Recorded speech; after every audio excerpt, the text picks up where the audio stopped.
weddings, events, editorials, fashion shows, pictorials. Hi, welcome to Conversation. This is that program, or if you call it a podcast, wherein we interview people who are very, very good in what they do with the intention of learning from them and equipping us with the best practices that can help us become better and do better as well. And our guest today is someone who has mastered both the art and the heart of the craft. Her work goes far beyond makeup. She brings beauty and confidence and comfort and personality together in a way that feels both artistic and deeply personal.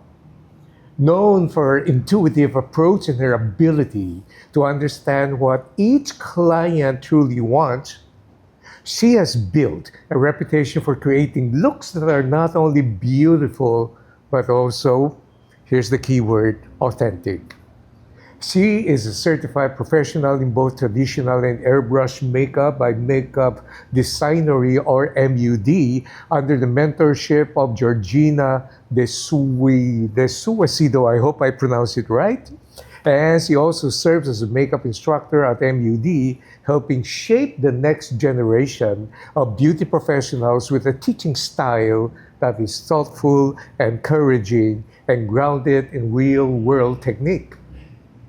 Her work spans a wide variety of clients and occasions, from brides and debutantes to grooms and professionals and models and everyday clients.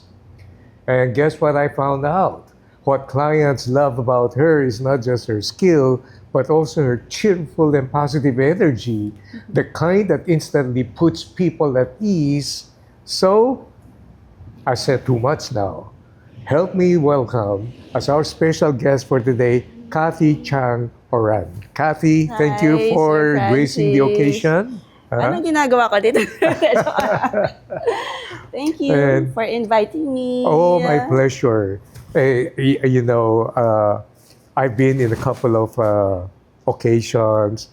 Nandun na ako and there was a time when I had a regular segment in television's #1 morning show.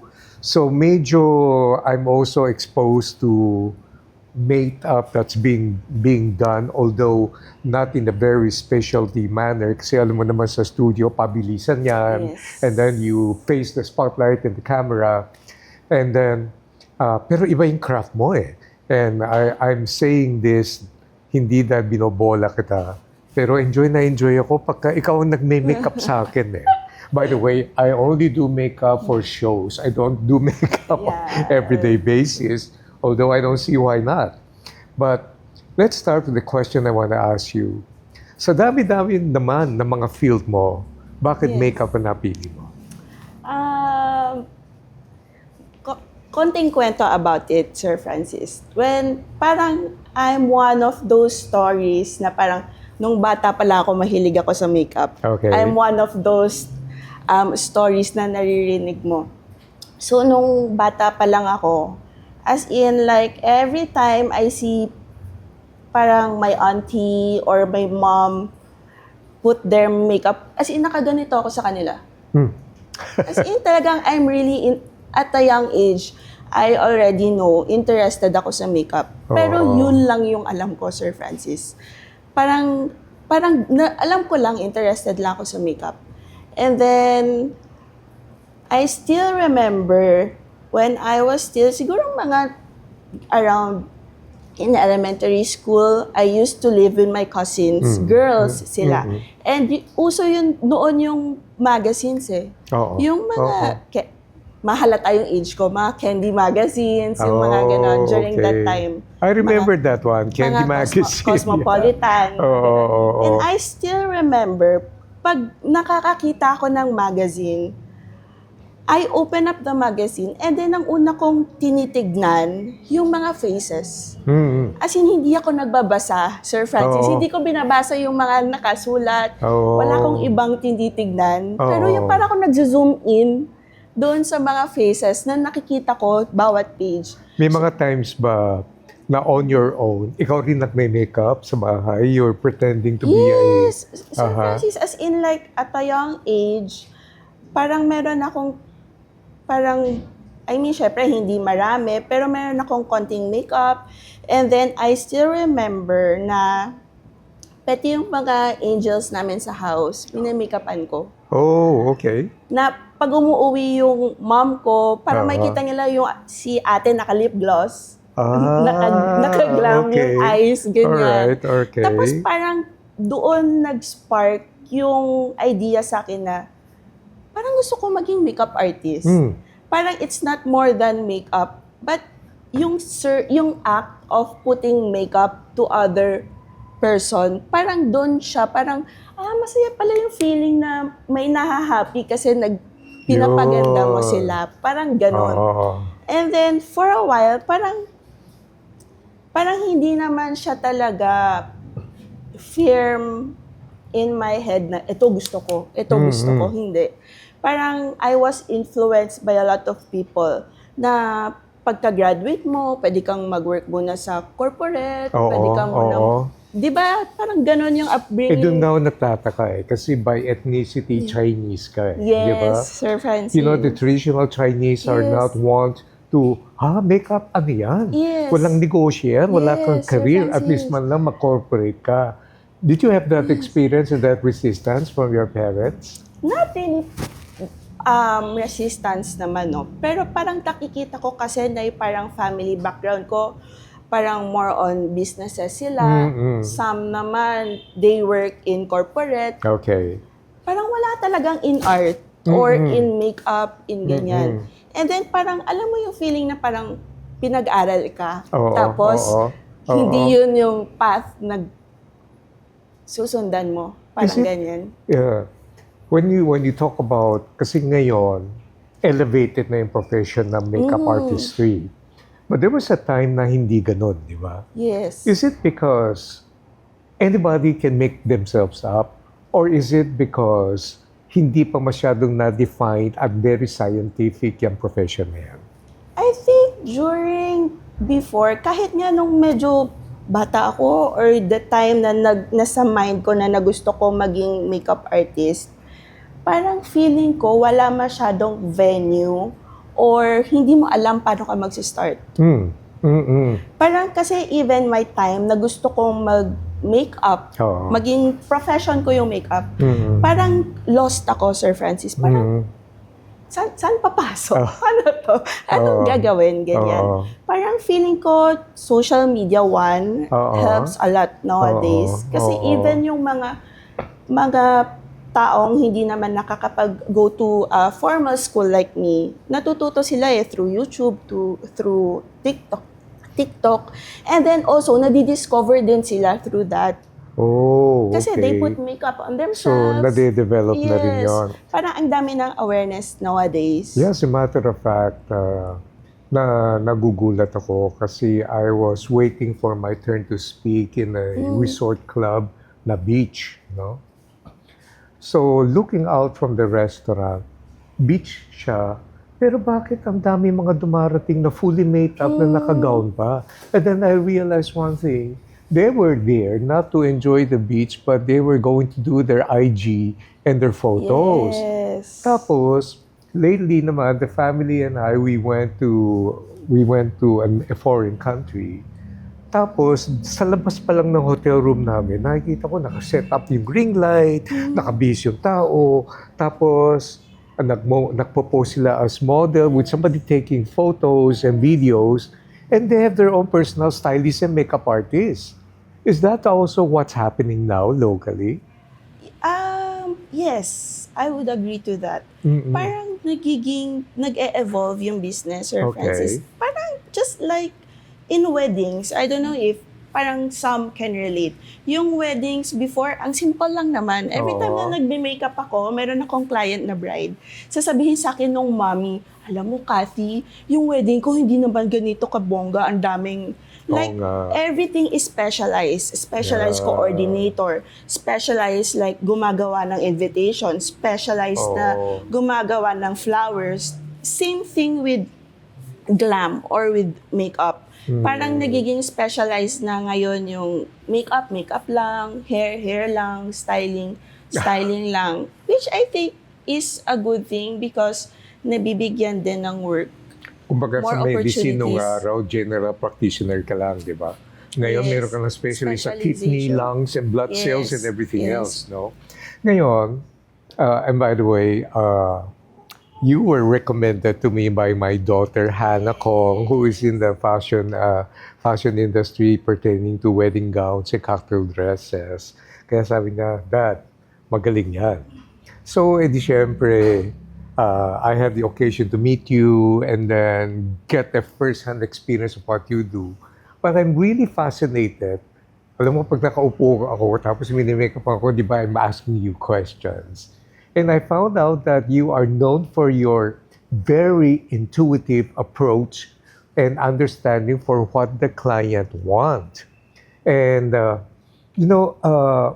even though they may not know how to express it, paano mo nakukuha yung instinct na yan?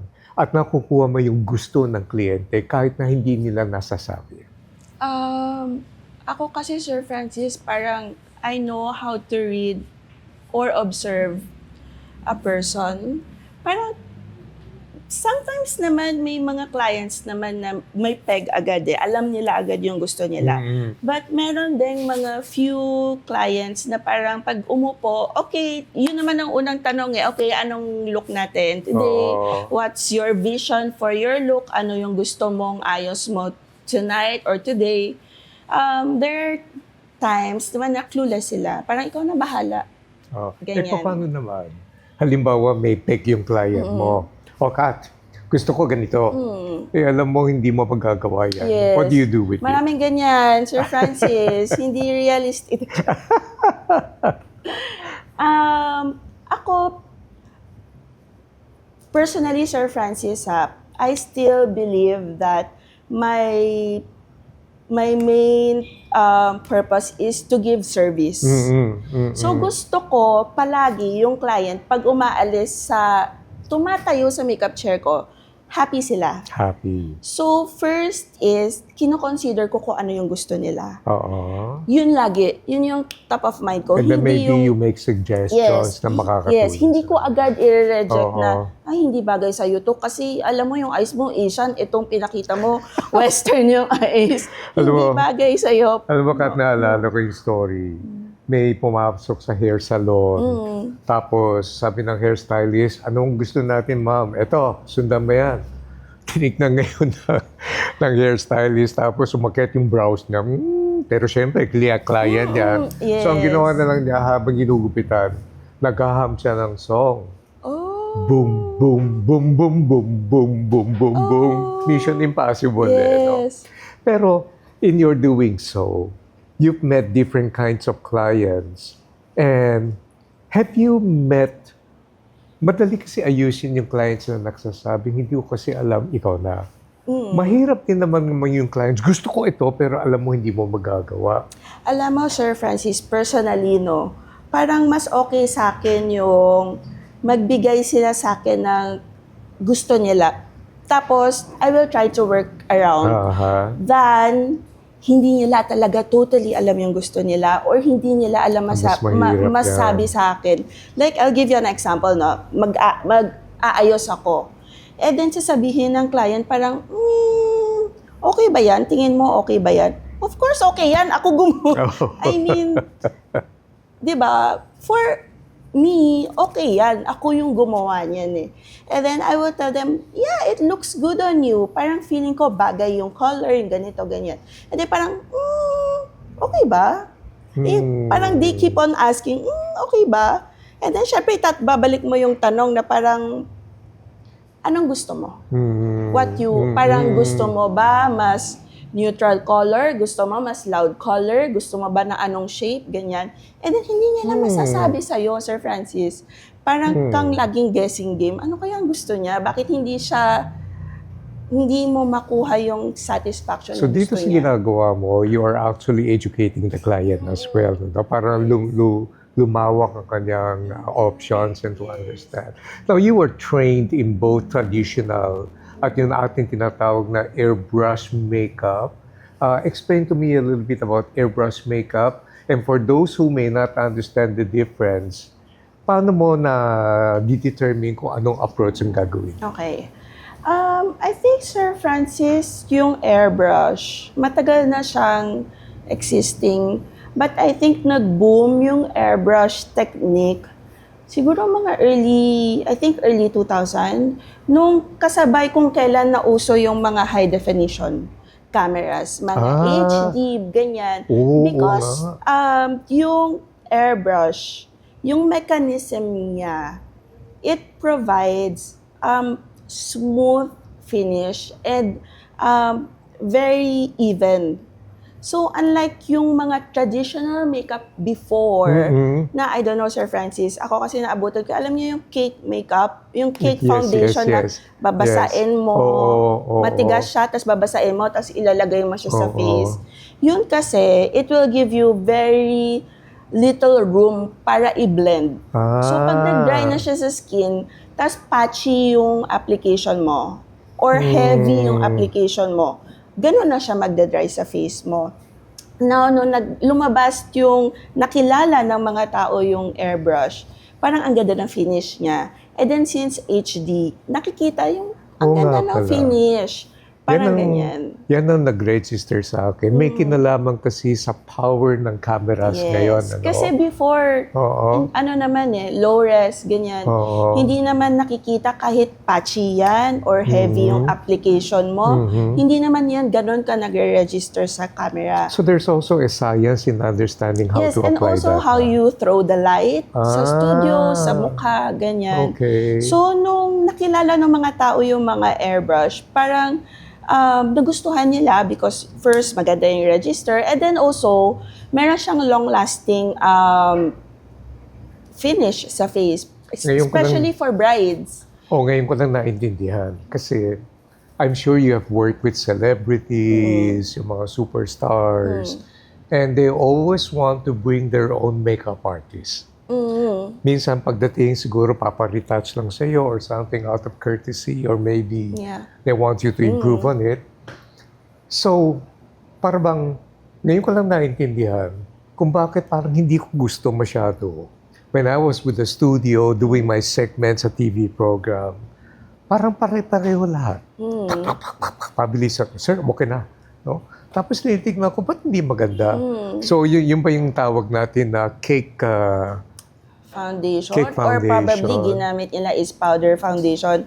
Pero parang kailangan din ma-understand siguro nung ibang viewers natin, Sir Francis, na hindi masyadong familiar with makeup, that the traditional makeup nowadays have already tried to catch up with finish ng airbrush. Nag-innovate na rin yung palang humahabol. Yes. Nag-i-innovate din sila. That's why ang daming mga products ngayon, pag nakita mo sa packaging, airbrush finish. Powder airbrush finish. Parang gusto na din nila na yung traditional makeup, kaya na rin mag-register sa mga high-definition cameras. Yung pala ang naging benchmark na... Kasi... after every makeup, ang feeling ko, ang bigat-bigat ng mukha ko diba? Yes. So I have to look for the nearest restaurant, tapos just wash it off. And then, aside from being an artist, ikaw ay also, you have become a makeup instructor preparing the next generation. Why made you decide to do that?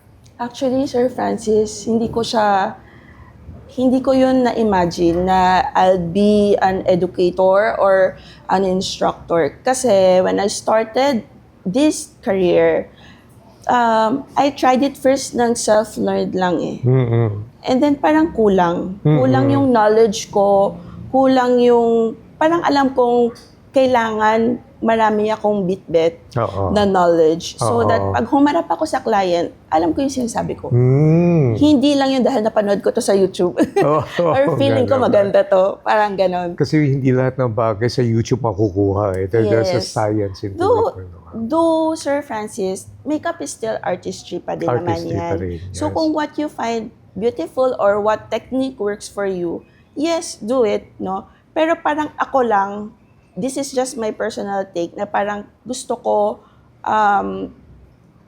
parang kumbaga, buo ako. Alam ko yung mga sinasabi ko. That's why, meron akong, ito yung story na lagi kong sinishare sa mga people na meron akong good angel na nag-sponsor sa akin mag-enroll sa MUD, Oo. sa makeup designer. Kasi yung tuition fee sa makeup designer is hindi siya masyadong ganun ka cheaper than other school. Oo. Pero kasi si MUD Studio, para siya lang yung school here in Manila na global school siya. Okay. So marami siya, nag-start siya sa States, sa ibang countries meron siya.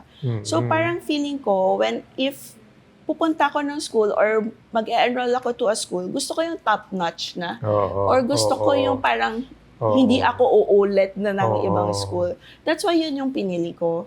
So, nung nag-school ako doon, ang akala ko lang talaga magme-makeup lang ako. Gusto ko lang talaga maging makeup artist. And then, parang, eventually, si Miss G kasi is one of my mentor. Parang, she is the owner nung makeup MUD Studio Manila. And then, siya rin yung parang naging lead instructor in that school. Okay. And then, parang, slowly lang niya akong kinakausap that, Cathy, if ready ka, ganyan. Kung gusto mo maging instructor, open yung MUD for you, I have a question for you. Pagpalagay na lang natin, ako ay isang taong hindi nakakaintindi ng makeup and everything. And hihingi ngayon ako sa iyo ng konting tips and techniques, no? General lang, general. Like for example, shape ng face and everything. Are there some general techniques and tips you would like to share with our audience and our viewers? Siguro the basic is, first thing that I would recommend is don't skip the skincare. Yung base kasi talaga, when you put makeup, yung makeup hindi naman niya ma-hide what's underneath. So kung hindi smooth yung surface nung lalagyan mo ng makeup, makikita talaga yun, Sir Francis. So first is really don't skip on skincare.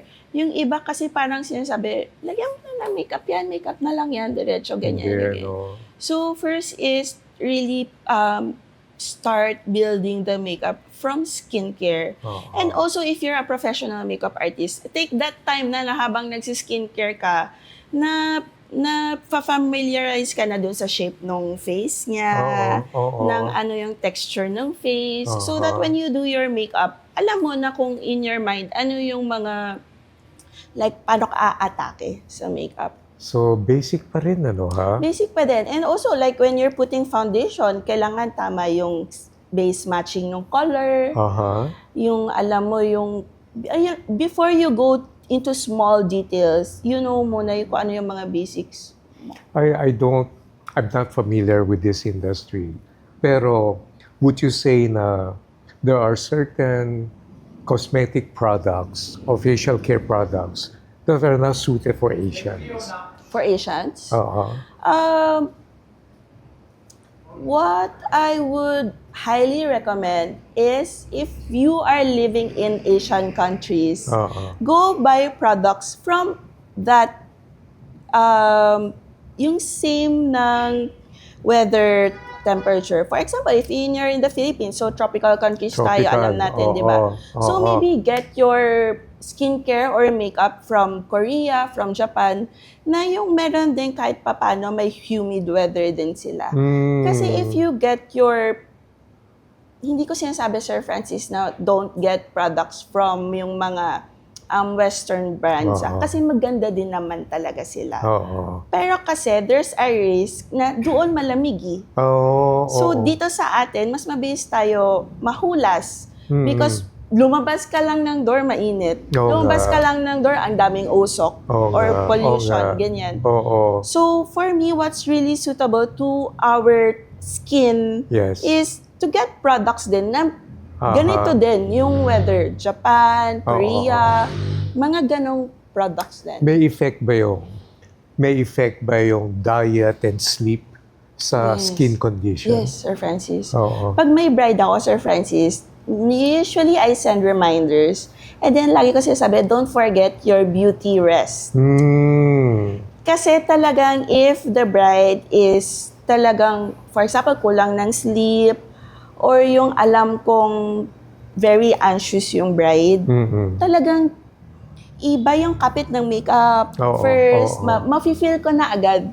Sa pag naglagay pa lang ako ng makeup sa concealer, alam ko na puyat to. Hindi masyado maganda yung kapit ng makeup. Or parang minsan tatanong ko na that's why, Sir Francis, pag nag-makeup ako ng bride, usually, hindi interview, I make kwento na to them. Pero yung kwento na yon, medyo inaalam ko na like, kamusta? Nakatulog ka ba? So pag sinabing hindi, alam ko na lack of sleep, lack of rest, ganyan. Assuming all things are good, all things are fulfilled, and the makeup is there, ano ang visible attributes or benefits na nakikita mo sa mga client mo? There's good skincare, there's rest, and everything else. Tapos maganda ang makeup. Ano yung nakikita mo? Are there changes in their behavior na nakikita mo before and after being made up? It brings confidence. Confidence. Talaga, confidence talaga. And parang they're ready to face the day. Ganyan. They're ready to face the day, and parang nabigyan mo sila ng... Kasi Sir Francis, ako naman when I do my makeup, yung personal style ko is I really don't change the face that much. Yung hindi na niya kamukha. Ganon yung style ko. Though may mga artist naman na ganon din yung style nila. Give natin sa kanila yun. Pero ako kasi parang mas gusto ko na parang I stay, kung ano pa rin yung face, yun pa rin. Pero kahit minimal yung changes, gusto ko yung mafe-feel nila na yung happy sila. Yung tatayo sila na parang,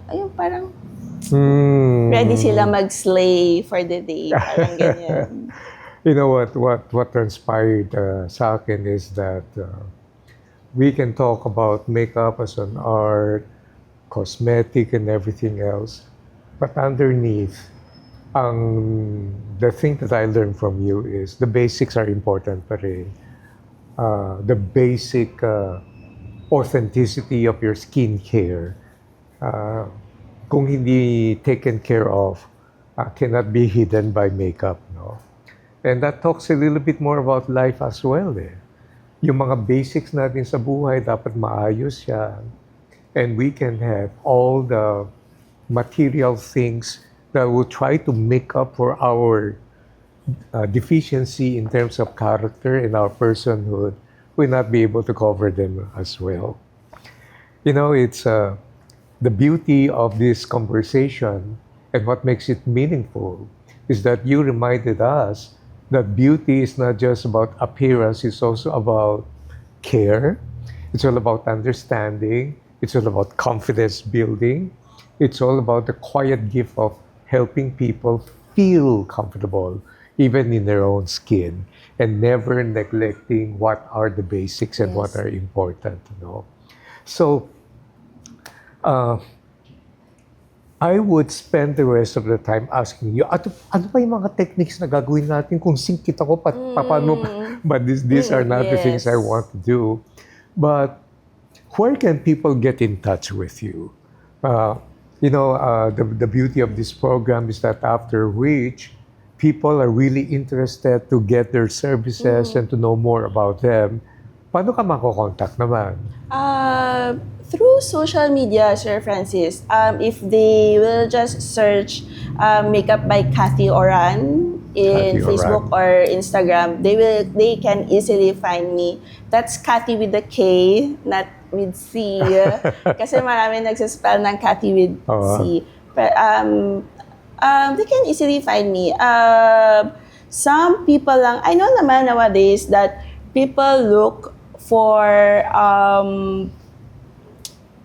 how do I say this? Sa mga professional with big following sa social media. I'm really a silent type, Sir Francis. Very quiet worker ako na hindi ako masyadong visible online. Hmm. Konti lang din yung followers ko. Pero what I can assure people or the audiences or to my clients that even if I'm a quiet worker, I work hard. Yeah. Yeah. I'm never lazy and alam ko yung ginagawa ko.